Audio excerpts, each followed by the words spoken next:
Hello everyone, কি অবস্থা সবার? আশা করছি সবাই ভালো আছেন।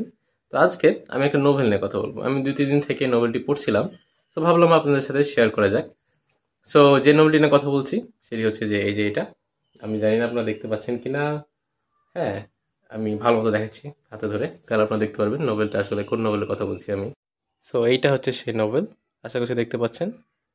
নোভেলটির নাম হচ্ছে অ্যান্ড দেন দেয়ার ওয়ার নান। নোভেলটির লেখক হচ্ছে আগাথা ক্রিস্টি।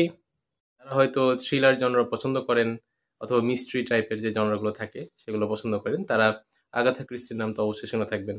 যারা আর কি মুভি দেখতে পছন্দ করেন অথবা সিরিজ দেখতে পছন্দ করেন, অথবা যারা নোবেল পড়েন খুবই থ্রিলার টাইপের নোবেল যারা পছন্দ করেন, তাদের কাছে আগাথা ক্রিস্টির নামটা বহুল পরিচিত একটা নাম।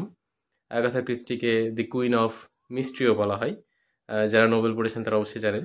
কারণ কেউ যদি থ্রিলার পছন্দ করে, থ্রিলার জনরাটা বা মিস্ট্রি জনরাটা পছন্দ করে, তাহলে সে যদি জীবনে একবারও আগাথা ক্রিস্টির কোনো নোবেল পড়ে না থাকে, অথবা আগাথা ক্রিস্টির নোবেলের উপর বেস করে কোনো ওয়েব সিরিজ বা মুভি সে দেখে না থাকে, তাহলে তার জীবনটাই বৃথা আমার মতে।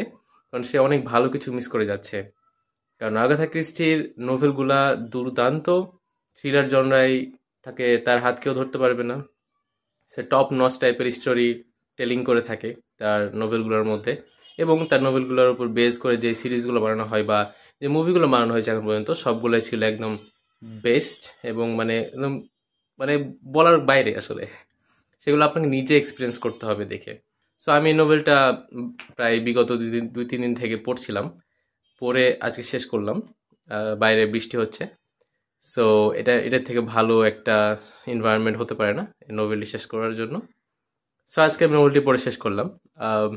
নোবেলটির অনেকগুলো পজিটিভ দিক রয়েছে, এবং নোবেলটি আসলে রেকমেন্ড করার মতো একটি নোবেল। যারা নোবেল পড়তে পছন্দ করেন তারা এই নোবেলটি একদমই মিস করবেন না, হাইলি রেকমেন্ডেড। এবং যারা নোবেল পড়তে পছন্দ করেন না অথবা নোবেল পড়তে চান না, তারা এই স্টোরিটি জানার জন্য অবশ্যই এই সিরিজ দেখতে পারেন। কারণ এই নোবেলের উপর বেসড করেই একটি সিরিজও রয়েছে, সেম নাম দিয়েই আপনারা পেয়ে যাবেন। হ্যাঁ, 2015 সালের একটি সিরিজ, সেম নাম দিয়েই রয়েছে। হ্যাঁ, সেটা হচ্ছে যে এই নোবেলটার উপর বেস করেই বানানো। তো সেটা দেখে হলো আপনারা এক্সপিরিয়েন্স করতে পারবেন আসলে এই থ্রিলার স্টোরি বা এই মিস্ট্রির যেই এক্সপিরিয়েন্সটা, সেটা আপনারা নিতে পারবেন সেই সিরিজটি দেখার মাধ্যমে। সো আমি তো বলবো যারা অথেন্টিক ফিলটা নিতে চান এই পুরা স্টোরিটার, হ্যাঁ, তারা অবশ্যই নভেল পড়ার চেষ্টা করবেন। কারণ এর বিকল্প হয় না। কারণ রাইটার যেটা যেটা কনভে করতে চাইছে, তার স্টোরিটা যেভাবে সে কনভে করতে চাইছে আপনার কাছে, সেটা তার লেখার মাধ্যমে প্রকাশ পাচ্ছে। তো সেইটা আপনি পড়লে ভালো মতো বুঝতে পারবেন। তবে হ্যাঁ, আপনারা হচ্ছে যে ওয়েব সিরিজটাও দেখতে পারেন। সেটাও ভালোভাবে আর কি ডাইরেক্ট করা হয়েছে। ডাইরেক্টর যিনি ছিলেন তিনি ভালোভাবে ডাইরেক্ট করেছেন।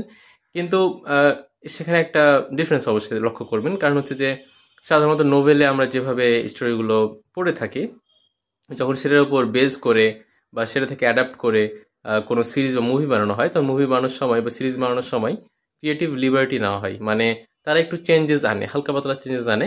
স্টোরিটা হয়তো সেম থাকে, বাট প্রেজেন্টেশনটা একটু ডিফারেন্ট হয়। হয়তো যেভাবে প্রেজেন্ট করতে চাইছে ক্যারেক্টারগুলো লেখক সে তার নোভেলের মধ্যে, সেটা একটু ভিন্ন হয়। এবং ডাইরেক্টর যিনি মুভিটা অ্যাড করবেন অথবা ওয়েব সিরিজটা অ্যাড করবেন এর নোভেলের উপর বেস করে, তার অ্যাপ্রোচটা একটু ডিফারেন্ট হবে। সো তার প্রেজেন্টেশন স্টাইলটাও ডিফারেন্ট হবে। সো আপনাকে এটা বুঝতে হবে। সো সিরিজ দেখতে চাইলে আপনার সেই মাইন্ডসেট নিয়ে যাবেন যে স্টোরিটা সেম থাকবে, তো প্রেজেন্টেশনটা একটু ডিফারেন্ট পাবেন। এটা মাথায় নিয়ে যাবেন, তাহলেই আশা করছি মজা লাগবে। কারণ সিরিজটাও আমি দেখেছি, সিরিজটা অনেক ভালোভাবে অ্যাড করেছে। এবং আজকে তো আমি নোভেলটা পড়লাম, সো আমি কম্পেয়ার করতে পারছি, দুইটাই বেস্ট। নোভেল পড়লে তো সব থেকে বেস্ট যদি পড়তে পারেন, যদি না পারেন তাহলে ওয়েব সিরিজটাও দেখেন, সেটাও খারাপ না। তো এটা হচ্ছে আমার পক্ষ থেকে রেকমেন্ডেশন থাকবে। নোবেল পড়তে পারলে অনেক ভালো, পড়েন। আর যদি না পড়তে পারেন তাহলে ওয়েব সিরিজটা দেখেন।